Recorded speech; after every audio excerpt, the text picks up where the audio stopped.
એક એવી હસ્તી સાથે તમારી સાથે મુલાકાત કરાવવાનું છું કે જે તમે કદાચ નાનપણથી અત્યાર સુધી મોટા થયા હશો તે રૂરલ એરિયાની અંદર કે આપણે ગામડાની અંદર જેવું મૂવી જોવા જતા હોય ને તો એક જ વ્યક્તિ છે વિક્રમભાઈ. વિક્રમભાઈ, તમારું સ્વાગત છે અમારા મહેસાણાની અંદર.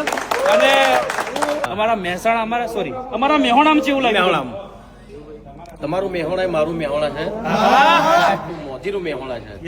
અને આ વર્ષોથી મહેસાણા અને આજુબાજુના વિસ્તારના દરેક જિલ્લાઓ, તાલુકાઓના અને ગામડાઓના, સિટીના બધા જ લોકોએ મને ખૂબ જ પ્રેમ કર્યો છે. અને આવો નવો પ્રેમ 2006 થી લઈને અત્યારે 2026 સુધી આવો નવો પ્રેમ તમે આપો છો. તમારા આશીર્વાદ છે કે અત્યારે વિક્રમ ઠાકોર ગામડાનો એક સામાન્ય ઘરમાંથી આવતો દીકરો અત્યારે તમે એને સુપરસ્ટાર કહો છો. રાઈટ.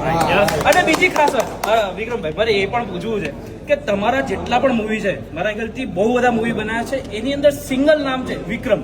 મોટા ભાગના જેટલા એક્ટર્સ હોય છે એમાં બધાના પોતપોતાના અલગ અલગ નામ રાખવામાં આવે, પણ તમારું નામ આ વિક્રમ જ કેમ રાખવામાં આવે? એક અરે એકચ્યુઅલી એમાં એવું થયું કે મારી પહેલી પિક્ચર હતી એકવાર પીયુને મળવા આવજે. એ પિક્ચરમાં મારું નામ વિક્રમ હતું. બીજું પિક્ચર આવ્યું તો બીજા પિક્ચરમાં પણ વિક્રમ નામ હતું.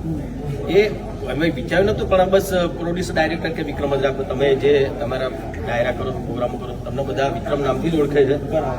એટલે પછી એવું થતું ગયું. પછી કોઈએ વિચાર્યું જ નતું કે ભાઈ દરેક પિક્ચરમાં બીજું કોઈ નામ રાખવું કે ના રાખવું, બધા વિક્રમ જ રાખતા. પ્રોડ્યુસરે એમ કે ડાયરેક્ટરે એમ કે હું એમ કહું તો મારા ખ્યાલથી તો આ વિશ્વ રેકોર્ડ બન્યો છે કે ગુજરાતી પિક્ચર તો શું દરેક પિક્ચરમાં કોઈ બી એક્ટરનું એક જ નામ હોય, એક જ નામ હોય, એવું મારા ખ્યાલથી પહેલી વાર બન્યું છે કે બીજી ખાસ વાત કે જો એક્ટર્સ હોય તો પોતાનું એક સિંગલ નામ ના રાખી શકે. બીજી વાત, જો પોતાના મૂવીમાં પોતે સોંગ ગાય તો એવું પણ આ એક જ જગ્યાએ થાય છે. તો વિક્રમ સાહેબના જેટલા પણ મૂવી હશે મોટા ભાગના ઓલમોસ્ટ કહીએ તો બધા તમે જ ગીત ગાયા છે. બધા જ ગાયા. તો એક વખત મેહોણાના મલકમાં આવજો એવું કોઈક સારું એવું સરસ મજાનું ગીત તમારા થી થઈ. એકવાર મેહોણામાં તમે આવજો માનવી, એકવાર મેહોણામાં આવજો, મેહોણાનું પ્રેમ તમે પામજો મોનવીઓ, એકવાર મેહોણામાં આવજો. વાહ, જબરજસ્ત. Thank you so much. મેહોણાની અંદર અમારા વિક્રમભાઈનું મૂવી આવ્યું છે અને ઓલ ઓવર ગુજરાતની અંદર પ્રીમિયર પણ ચાલુ છે. હવે તમારે પણ આ મૂવી જોવું છે તો એનું નામ સાથે કહી દો અને આ કહાની શું છે નોર્મલ ખાલી સમજાવી દો. કહાની એક બહુ સરસ બે પ્રેમીની વાત છે, પ્રેમીઓની, અને એમની સગાઈ થાય છે અને કેવી રીતે પછી સગાઈ તૂટે છે અને એમાં બધા પ્રસંગો બને છે.